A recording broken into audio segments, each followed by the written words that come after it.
Hello dear students, I hope you are enjoying your physics lessons.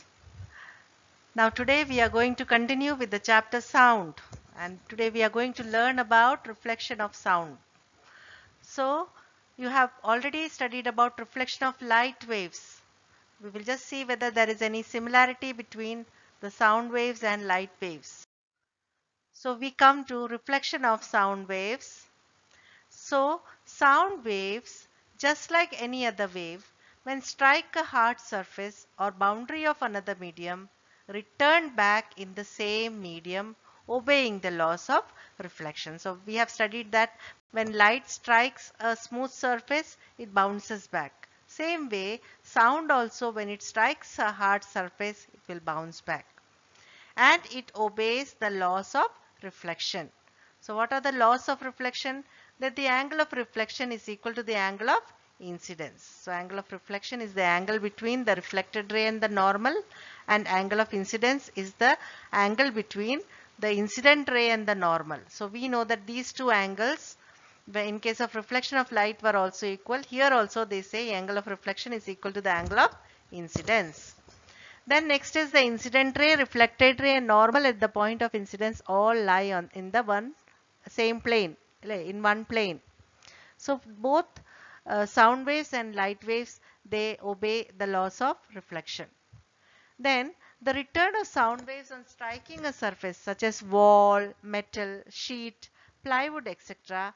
back in the same medium is called the reflection of sound waves. So when sound reflects back after hitting, after striking hard material, that is called the reflection of sound. The reflection of sound wave does not require a smooth and shining surface like a mirror. Okay, because in that case, when the light comes, we can see clearly, isn't it? Here, sound waves, it does not require any smooth surface. Sound waves get reflected from any surface, whether smooth or hard, polished or rough. The only requirement for the reflection of sound wave is that the size of the reflecting surface must be bigger than the wavelength of sound. So this is an important condition. We can just highlight this, that the only requirement for the reflection of sound wave is that, what is the requirement?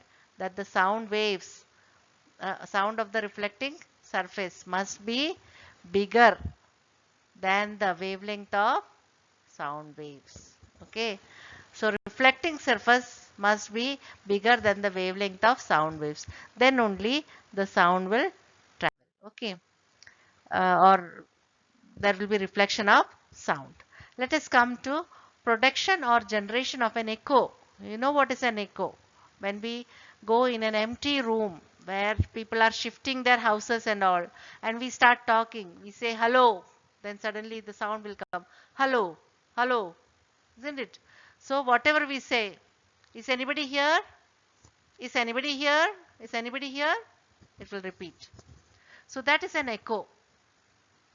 So what happens if a person stands at some distance from a wall or a hillside? In hilly areas, when you go for excursion and all, but you are standing on a hilltop and shouting, no, it's very fun to hear our voice coming back. Okay, there is a point called echo point also, where when you say something, we can hear it very clearly. Okay, so here they are saying that if a person stands at some distance from a wall and produces a sharp sound, he hears two distinct sounds. So when we produce a sharp sound, we can hear two distinct sound. Okay, so one is that original sound which we are saying, and the sound heard after reflection from the wall. So the sound will go, hit the wall, and it will come back. So we can hear both the sounds. The second sound heard after reflection is called echo. So the first sound was the original sound which we hear when people are talking to us, and the sound after reflection, when it goes and hits the wall and comes back, then we say it is an echo. The sound heard after reflection from a distant obstacle such as a cliff, a hillside, wall of a building, edge of a forest, etc., after the original sound has ceased, is called an echo. So after the original sound ceases, if there is a gap, then the sound, when it reflects back, we can hear it as a distinct sound. Condition for hearing an echo. Okay, so an echo is heard only if the distance of the person producing sound from the rigid obstacle is long enough to allow the reflected sound to reach the person at least 0.1 second after the original sound is heard. Okay, so here there is a value given 0.1 second.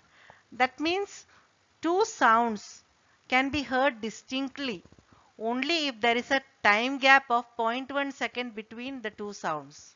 Okay, otherwise what will happen, we will see it as a, or we will hear it as a uh, one single sound. We cannot hear it as two separate sounds. Okay, so something that is called that in case of our eyes also, there is a persistence of vision. That means when we see something, it remains in front of our eyes for zero point 0.1 second.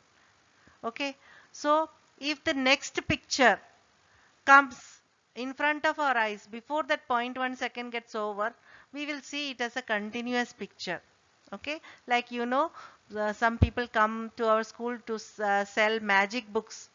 So in that you see, when we just flip the pages of that magic book, no, we can see some cartoons figures moving, no. Why? Because they have made it in such a way that one figure and the other figure, it it is flipping from one figure to other figure, mm, uh, in less than a gap of zero point 0.1 second. So when we see one image, we will see as if it is the other one is continuation of that image. So our eyesight visualizes it in such a way that we see it as a continuous picture. So we can see the cartoons moving. Okay. So in the same way, if the time gap between the original sound and the reflected sound is less than 0.1 second, then we cannot hear an echo. Even if I am talking here in this room, my sound might be going and hitting the wall and coming back. But the problem is, when I am speaking itself, the reflected sound is overlapping with the original sound. So I cannot hear it as two distinct sounds. Okay. But if I am standing away from the wall in such a way that the sound takes, uh, after the original sound is produced, if the sound takes at least 0.1 second to come back, then I can hear it as an echo. So that means the time gap between the original sound and the reflected sound should be 0.1 second so as to hear an echo. So here there is a calculation done that if how much distance we should stand so that we are able to hear the echo. So we know that speed of sound is 340 meter per second. Okay, and what is the speed of light? 3 into 10 to the power 8 meter per second. So light is far more speedy than sound. Sound is only standing at 340, but light is 3 into 10 to the power 8 meter in 1 second. So light is very fast. We are talking about sound here. So let us do the calculation. We know the time, how much time we need, 0.1 second. And what will be the total distance? Now be careful that in the cases of echo always the distance is taken as 2d, because the sound has to go and come back. So it goes distance d and come back to distance d. So that is why always in problems related to echo we take distance as the double distance, so 2d. So time is equal to 2d by v, that is distance upon speed, or we know that speed is equal to distance upon time. So time is equal to distance upon speed, so 2d by v. So here we substitute for d, d is equal to vt by 2. Okay. So what is Vt by 2? We will put the value 340 into 0.1 by 2. So we get a value 17 meter. So at least a person should stand 17 meter away from a wall in order to hear an echo. So that is a very good calculation, isn't it? Now, thus to hear the echo distinctly, following three conditions must be satisfied. So what are the three conditions that are to be satisfied? First, the minimum distance between the observer and reflector in air. So remember, this is for, the calculation was for air, because the speed of sound in air was 340 meter per second. So we calculated this accordingly in air. Okay. Now if the medium changes, if we go to sea water, so in sea water the velocity of sound is v is equal to 1400 meter. So if you calculate with that value with time 0.1 second, and this 2 should come here, it has shifted here. So 1400 into 0.1 by 2, if you take, you will get 70 meter.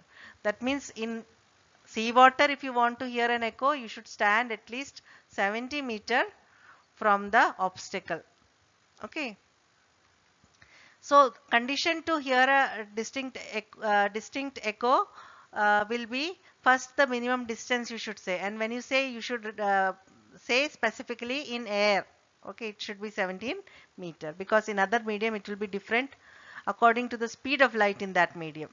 Okay.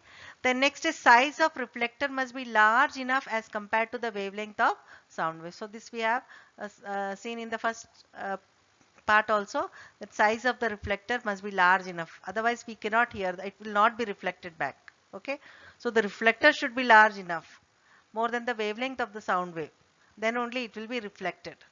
Then intensity of sound should be such that the reflected sound reaches the ear is sufficiently loud to be audible. So if we are saying in a very feeble voice, so when light sound goes and travels through the medium, it loses energy. So it will become very more feeble. So we cannot hear it. So at least the sound should be audible enough that when you hear the echo, you can hear it as a loud echo, which is audible. So these are the three conditions for hearing an echo. Now, what are the applications of echoes? Where are they used? So echoes find their application in sound ranging, echo depth sounding by using the ultrasonic waves. Okay, so we use here ultrasonic waves for finding out the depth of sea, or fishermen, they used to find out where the shoals of fish are present. Okay, so there are some applications of echoes in that case, but there we use ultrasonic waves. Now what are ultrasonic waves? Frequencies about 20 kilohertz, or you can say 20,000 hertz. So we know that we have infrasonic waves which are below 20 hertz, and ultrasonic waves which are about 20,000 hertz. Now why we use ultrasonic waves? So it is important that they can travel undeviated through a long distance. Okay, they can travel a long distance. High energy waves, they can travel long distance. They can be confined to a narrow beam. So we can just specifically focus them on any portion, and they are not easily absorbed in the medium. If the sound waves are absorbed in the medium, then by the time they reach the target, much of the energy will be lost. So here, because the ultrasonic waves, they are not absorbed by the medium much, so they can travel and bring back the results. So that is why we use ultrasonic waves for uh, the applications of echoes. So use of echoes by bats, dolphins and fishermen. So these are the people who use echoes. One is bats, dolphins and fishermen. So see, you must appreciate how the animals and plants and things like that, how they react, know how they respond, how they learn from their experiences. So they don't actually study physics, isn't it? Bats and dolphins, I don't think they know what is ultrasonic vibrations, or but how things happen, isn't it? So it's amazing to see how everything is so organized. Okay, so we come to this. Animals have different audible ranges of frequencies. So animals, they have different ranges. Our range is from 20 to 20,000 hertz. That is our audible range, human beings. But bats, dolphins and dogs have a much higher upper audible limit. So they can hear a higher frequency. Bats can produce and detect the sound of very high frequency up to 100 kilohertz. See, they have a very high range. So bats fly with speed much lower than the speed of sound. The sounds produced by the flying bat get reflected back from an obstacle in front of it. So when bat is flying in the night, okay, so you know bat is a nocturnal animal, so it flies in the night, so it produces a sound. Why we don't hear that sound? Because it can produce sound about 100 kilohertz, which is not audible to our ears. Actually, one thing you must understand, that it is good that our range is that much only, 20 to 20,000 kilohertz. Otherwise, we won't be able to sleep also in the night, because every little cricket or bat or whatever sound they make, it will be heard so audibly loud in our ears. Even the bats, they are producing these sounds. So everything around us will make so much of noise that our life will be full of noise, isn't it? And we won't be able to concentrate in anything because our ear will catch up all the frequencies. So if it is good that God has limited our audible range so that we hear only what is necessary. Okay. And bats can have their own life. Okay. So the sound produced by the flying bat can reflect it back from an obstacle in front of it. By hearing the echoes, bats come to know even in the dark the locations of the obstacle. So when they are moving, okay, when they start hearing the echo, that means they know that the obstacle is far off. But when they stop hearing the echo, that means they know that now the obstacle has come closer. But that is why they are not able to hear the echo. So then what will they do? They will change their path. Okay. So that is how they uh, detect obstacles that are present in their ways. So this is called sound ranging. So this technique they use without even attending a single physics class, isn't it?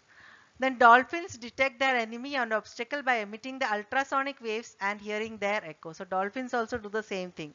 They hear the sound reflected after sound that comes back after reflecting from their enemies or any obstacles, and uh, they also use it for their own benefit also by hunting their prey.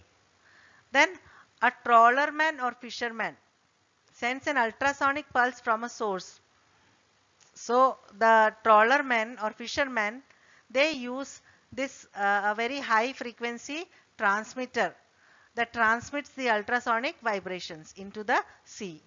So when these vibrations reach to a big catch of fish, okay, the sound will be reflected back. So we can calculate the distance by using the formula Vt by 2. That is, we know velocity of light in seawater, that is 1400 meter per second, and the time, that is the time is recorded when the reflected sound reaches the detector. So it has a transmitter, it has a detector. So transmitter will transmit the sound and detector will detect after how much time the echo is reaching the device. And then a calculation is done and the fisherman will know how far is the catch. Okay. Next, use of echo by sonar. So this is important. SONAR, that is sound navigation and ranging. Okay. So the word sonar stands for sound navigation and ranging. So here, what is the principle of ultrasonic waves that is given in your book? You can see the figure. The ultrasonic waves are sent in seawater in all directions. And when, if there is an enemy submarine or a sunken ship or iceberg or anything is there, then the sound waves will go and hit and come back. And you have to calculate the time taken for the reflected rays to come back. And with that, we can find out how far is the submarine or the iceberg or whatever is there. We can find out the distance of the obstacle. Okay. So then in medical field also echoes are used. In medical field, echo method of ultrasonic waves is used for imaging the human organs. You say you must have heard that people do ultrasound, isn't it? Ultrasonography. So there your liver or gallbladder, okay, they are all imaged. Okay, the imaging is done by using ultrasonic waves, and then you get a ultrasound, isn't it? A scan, ultrasound scan you get, and you can find out if there is any block anywhere or any problem is there. Okay, but only thing here, you have to drink a lot of water, okay, before taking an ultrasound. Similarly, echocardiography is used to obtain the image of human heart. So these are the uses in the medical field. So I hope you have understood. Now we have to do some problems. So your today's work is you have to do all the problems that are given in this chapter, and then whatever doubts you have, that will be cleared in the next session. Okay. Now in all cases of the problems related to echo, you have to use the same formula. What is the formula? The velocity of sound is 2d by t. That is, you have to take the double distance. Okay. So we will try the numerical problems. You try the numerical problems, and then if you have any doubt, we will discuss it in the next class. I think that we will do on Google Meet to discuss all the numerical problems.